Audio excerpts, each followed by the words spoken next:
नमस्कार मित्रमैत्रिणींनो, सुप्रियाच्या या स्वयंपाकघरात तुम्हा सर्वांचं खूप मनापासून स्वागत आहे। आज जी रेसिपी आपण करणार आहोत तर ती म्हणजे सर्वांच्या आवडीची अशी, म्हणजे फक्त नाव जरी घेतलं तरी आपल्या तोंडाला पाणी सुटतं असं म्हणजे वडापाव। तर आज आपण वडापावची रेसिपी पाहणार आहोत। तर वडा करण्यासाठी काय काय साहित्य लागणार आहे ते आपण पाहून घेऊया। तर वडापाव आपल्याला करायचा आहे तर त्यासाठी मी इथं 1.5 किलो बटाटे घेतलेले आहेत। बटाटे स्वच्छ धुवून घेतलेले आहेत आणि आपण काय करायचं की चाकूने फक्त वरनं असं त्याला चीर द्यायची सर्व बाजूनी गोल राऊंडमध्ये। का तर म्हणजे ज्या वेळेला आपण हे करणार आहोत, बटाटा सोलणार आहोत, तर त्यावेळेला पटकन तो सोलला जाईल म्हणून वरच्यावर आपल्याला असा गोल त्याला राऊंड करायचा आहे। आणि त्यानंतर आपण बटाटे आता वडापाव करायचा आहे तर त्यासाठी बटाटे आपण उकडणार आहोत, पण यामध्ये आपल्याला पाणी घालायचं नाहीये। तर इथं बघा की कुकरमध्ये मी पाणी घातलेलं आहे। आपण जसं वरम भाताला कुकरमध्ये पाणी ठेवतो तर तसं पाणी ठेवलेलं आहे आणि बटाट्यांमध्ये आपल्याला पाणी न घालताच ते उकडायचे आहेत। आणि याच्या जवळजवळ आपल्याला 5 शिट्ट्या करून घ्यायच्या आहेत, त्यामध्ये आपले बटाटे व्यवस्थित उकडले जाणार आहेत। आणि हे मध्ये जे आपण गोल राऊंड मारलेले आहे त्यामुळे ते पटकन देखील उकडले जाणार आहेत। आता काय हे काही बारीक साईजचे आहेत, पण आता हा समजा जर मोठ्या साईजचा आहे तर याचे आपण 2 तुकडे करून देखील यामध्ये घालू शकतो। आणि 5 शिट्ट्या आपण मोठ्या गॅसवरती याच्या करणार आहोत।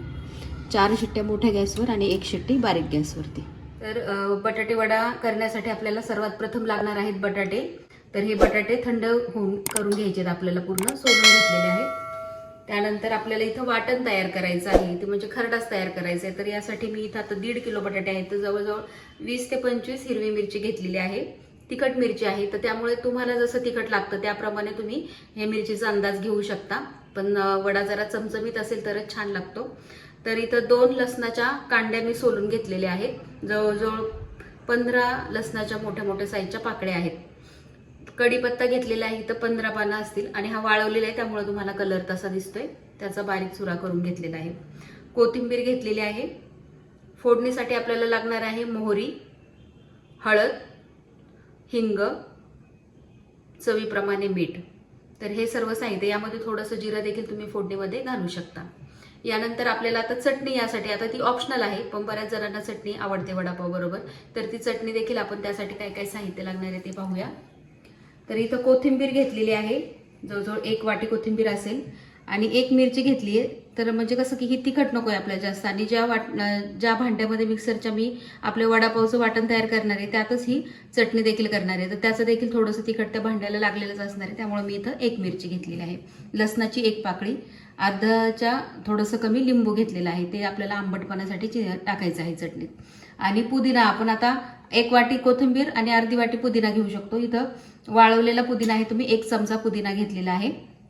आणि ही जी शेव आहे आपली पिवळी शेव असते बघा, तर ही थोडीशी आपण 2 चमचे घेतलेली आहे मी, ही यामध्ये आपल्याला चटणीमध्ये घालायची आहे, त्यामुळे काय होतं की दाटपणा त्या चटणीला येतो। तर आता आपण सर्वात प्रथम त्याचप्रमाणे आपल्याला बॅटर लागणार आहे वड्यासाठी, तर त्यासाठी काय काय साहित्य लागणार ते आपण पाहून घेऊया। वड्यासाठी आपल्याला बॅटर तयार करायचं आहे, त्यासाठी इथं बेसन पीठ घेतलेलं आहे। तर मेजरिंग कपनी 2 कप बेसन पीठ घेतलेलं आहे आणि 1 चमचा तांदळाचं पीठ घेतलेलं आहे। या तांदळाच्या पिठामुळे काय होतं की वडे आपले छान कुरकुरीत होतात। इथं हिंग घेतलेला आहे, तर हिंग म्हणजे अर्धा टीस्पून पेक्षा देखील, म्हणजे अर्धा टीस्पूनच्या अर्धा आहे हिंग। आणि हा बेकिंग सोडा जो आहे तो देखील अर्धा टीस्पूनच्या अर्धाच आहे, तुम्हाला वाटलंच मी दाखवते, हे पहा। तर एवढाच सोडा घेतलेला आहे, कारण की काय होतं की जास्त सोडा घातला तरी पण जे बॅटर आहे ते तेलकट होतात वडे, त्यामुळे जास्त सोडा घालायचा नाही।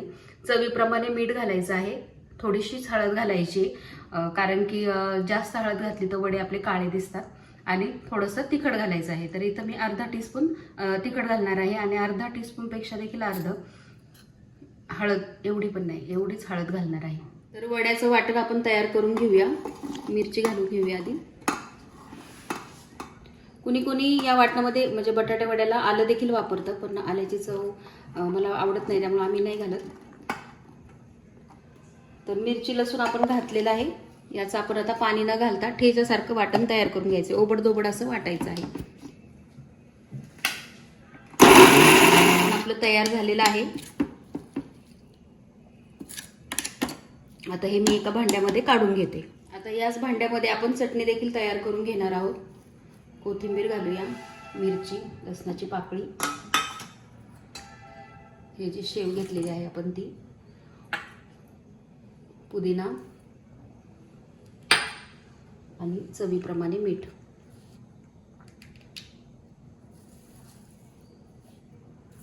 लिंबाचा रस पिळून घेऊ. आधी थोडं बारीक करून घेऊया आणि नंतर पाणी घालूया थोडंसं.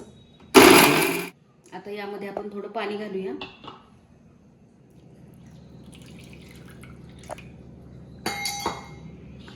अर्धी वाटी पाणी घातलेलं आहे.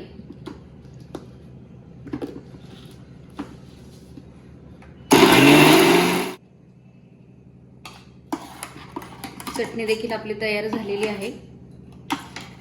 तुम्हाला जर जास्त प्रमाणात करायची असेल तर कोथिंबीर, पुदिना या गोष्टी यामध्ये वाढवायच्या आणि जी शेव टाकलेली आहे तिचं प्रमाण देखील वाढवायचं आपण, किंवा आपण भाजकी डाळ देखील यामध्ये वापरू शकतो शेवच्या ऐवजी. दोन्हीपैकी एक. कढई गरम झालेली आहे. आपण तेल घालून घेऊया. फोडणीसाठी आपल्याला लागणारे त्या प्रमाणात आपल्याला तेल घ्यायचं आहे. खूप कमी नाही, खूप जास्त नाही. तेल गरम होऊ देऊया आपण. आता आपण मोहरी घालून घेऊया. अर्धा टीस्पून मोहरी घातलेली आहे. कढीपत्ता घालूया. हिंग घालूया. हिंग देखील अर्धा टीस्पून आहे. आता हळद घालूया आपण. तर 1 टीस्पून हळद घातलेली आहे. आणि यामध्ये आपण हा ठेचा घालूया. आता हा ठेचा खूप तिखट वाटतो तर यातला थोडासा मी काढून ठेवते.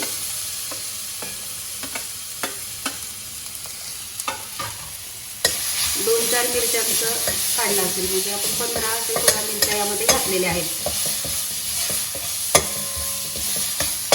अजून थोडंसं तेल घालूया आपण. 1.5 टेबलस्पून तेल आपण यामध्ये वापरलेलं असेल. मीठ देखील घालून घ्यायचं आहे तेलात परत परत, म्हणजे व्यवस्थित बटाट्यांना लागेल ते.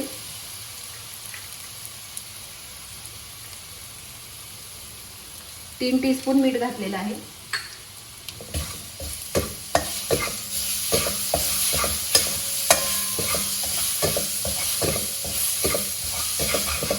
मसाला छान खमंग आपला परतून झालेला आहे. आता आपण बटाटे घालून घेऊया. बटाटे आपण चिरलेले नाहीये तर आपण ते मॅश करणार आहोत. आधी आपण असे हाताने चुरून त्याला घालूया. थोड्या गॅस बंद करते मी 2 मिनिटं. खूप जास्त जरी बटाटा उकडला गेला तर ते बटाट्याच्या वड्याची चव छान लागत नाही. त्यामुळे बटाटा देखील व्यवस्थित शिजणं खूप गरजेचं आहे. त्यामुळेच आपण बटाट्यामध्ये पाणी न घालता खाली कुकरमध्ये पाणी घालायचं आहे. तुम्हाला दाखवलं त्याप्रमाणे. पूर्ण मसाला बटाट्याला लागला पाहिजे. छान परतून घेऊया आपण हे. बारीक गॅसवरती व्यवस्थित हे परतून घेऊया. यामध्ये आपण कोथिंबीर देखील घालूया. अर्धी आत्ता घालू, नंतर अर्धी घालूया.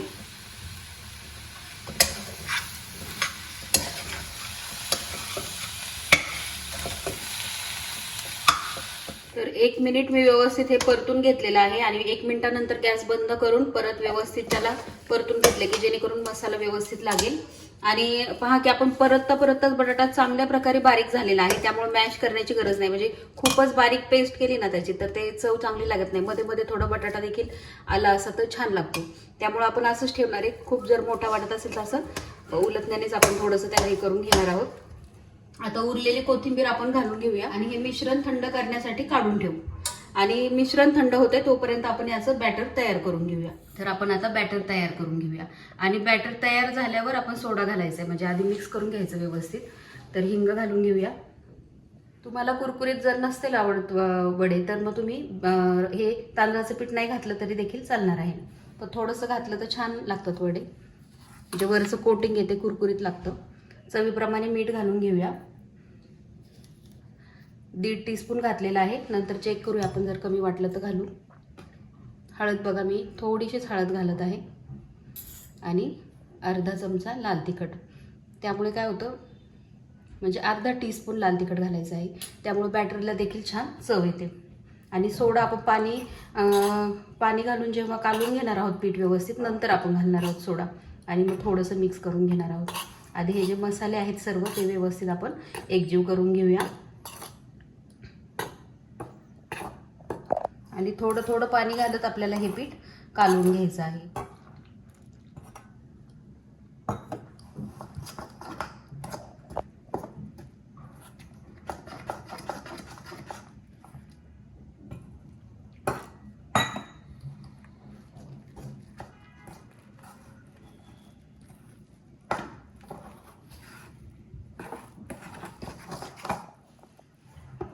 अशा प्रकारे थोडं थोडं पाणी घालायचं. एकदम घातलं ना तर त्याच्या गाठी तयार होतात.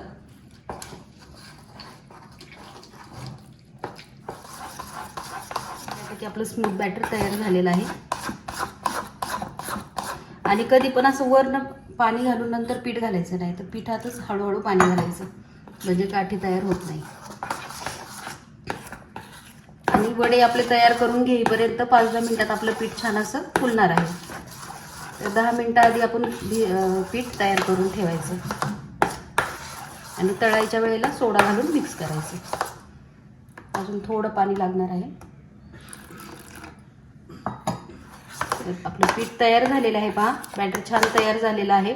आणि अजून थोडंसं पाणी यामध्ये जाईल, पण आपण ते नंतर बघूया की जर लागलं तर, कारण आपल्याला अजून वडे तयार करून घ्यायचे आहे. तो त्यापर्यंत थोडंसं पातळ देखील ते होतं. जर आपण ठेवलं ना करून तर पातळ होतं पीठ थोडंसं, त्यामुळे आधीच थोडं आपण घट्टच ठेवायचं आहे. आता आपण वडे बनवून घेऊया. तर आपली बटाट्याची भाजी देखील बघा छान गार झालेली आहे. आणि असे थोडे थोडे चंक देखील ठेवलेले आहेत बटाट्याचे, ते चांगले लागतात म्हणजे खूप बारीक करण्यापेक्षा. आता आपण काय करूया, आता हे सर्व तिखट आहे त्यामुळे आपल्या हाताची आग व्हायला नको, म्हणून आधी हाताला छान तेल लावून घ्यायचं. आणि आता एक एक वडा आपण आपल्याला कशी साईज हवी त्यानुसार तयार करून घेऊया. एवढी साईज मी, कारण आपलं वरनं बॅटर देखील येणार आहे. तर गोल चपटे असे तुमच्या आवडीनुसार तुम्ही वडे तयार करून घ्यायचे आहेत. जास्त पातळ नाही, जास्त जाड देखील करायचं नाही. तर अशा प्रकारे वडे मी बनवून घेते. गरम करायला ठेवलेलं आहे, तेल आपलं बऱ्यापैकी गरम झालेलं आहे. आता आपण बॅटर पाहूया. हे पहा, अजून थोडंसं आपण पाणी घालणार आहोत. हा जो सोडा आहे तो आपण घालून घेऊया. यामध्ये 1 चमचाभर पाणी घातले. तेल गरम झालेलं आहे आपलं. आपण 1 चमचाभर तेल या पिठामध्ये घालून घेऊया.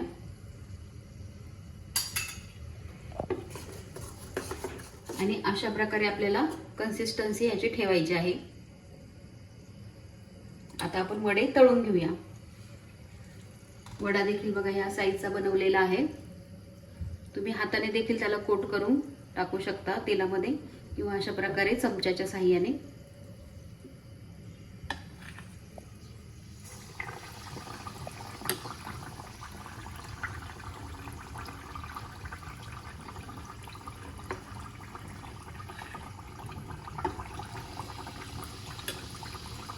बॅटर व्यवस्थित झालं की कोटिंग पण व्यवस्थित होतं त्यानं. आणि असं चमच्याच्या साहाय्याने घातलं तर म्हणजे चटका बसण्याची देखील शक्यता कमी असते. आता मिरच्या देखील आपण तळणार आहोत, तर असं त्याला काप देऊन घेतलेला आहे, त्यामुळे मिरची आपल्या तेलात फुटत नाही. तर अशा देखील आपण तळून घेऊ शकतो, किंवा पिठाने कोट करून देखील मिरच्या आपण तळून घेऊ शकतो. तर आधी एक मी या वड्याबरोबरच घालते. तर हे पहा की म्हणजे तेल आपलं व्यवस्थित तापलेलं असेल ना तर खाली वडा आपला चिकटत नाही. जर तेल तापलेलं नसेल तर वडा पूर्ण चिटकून बसतो खाली. आता वरती आपोआप आलेले आहेत, आपण ते पलटी करून घेऊया.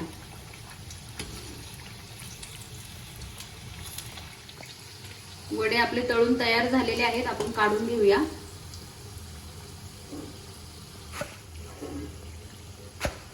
आता ह्या ज्या मिरच्या आहेत त्याला मध्ये अशी चीर पाडून घेतलेली आहे, त्या आपण तेलामध्ये घालूया. मिरच्या देखील आपल्या तळून झालेल्या आहेत. यावरती थोडंसं आपण मीठ टाकून घ्यायचं आहे. मस्तपैकी वडे आपले खाण्यासाठी तयार झालेले आहेत. आपण एक असेंबल करून घेऊया. म्हणजे काही जणांना तर शक्यतो फक्त वडापाव असं घालूनच खायला आवडतो, पण ज्याच्या त्याच्या आवडीनुसार. तर आपण ही हिरवी चटणी घालून घेऊया आधी. वडा ठेवूया आणि सॉस देखील तुम्ही घेऊ शकता याबरोबर, दोन्ही प्रकारे, चटणी लावून किंवा प्लेन असाच. आणि छान अशी मिरची त्याबरोबर. तर आपला वडापाव खमंग, टेस्टी, चटपटीत, चवदार असा तयार झालेला आहे. चविष्ट असा चटपटीत आपला वडापाव तयार झालेला आहे. तर रेसिपी तुम्ही नक्की ट्राय करून पहा. रेसिपी कशी वाटली ते मला सांगायला विसरू नका. त्याचप्रमाणे तुमच्या ज्या काही कमेंट्स येतात तर त्यामुळे आणखी प्रोत्साहन वाढत असतं, तर नक्की कमेंट्सद्वारे या गोष्टी कळवा. रेसिपी आवडली असेल तर रेसिपीला लाईक करायला विसरू नका. अजून जर कुणी नवीन या चॅनलवर आले असेल तर चॅनलला सबस्क्राईब नक्की करा. त्याचप्रमाणे आणखी देखील माझा एक चॅनल आहे सुप्रियाचं साहित्यघर म्हणून, तर तिथे देखील जाऊन तुम्ही नक्की व्हिजिट द्या. त्या चॅनलला देखील सपोर्ट करा. तर शेवटी एवढंच म्हणेन, माझ्या पाककलेला तुम्ही जो काही प्रतिसाद देत आहात त्याबद्दल तुमचे अगदी मनापासून धन्यवाद.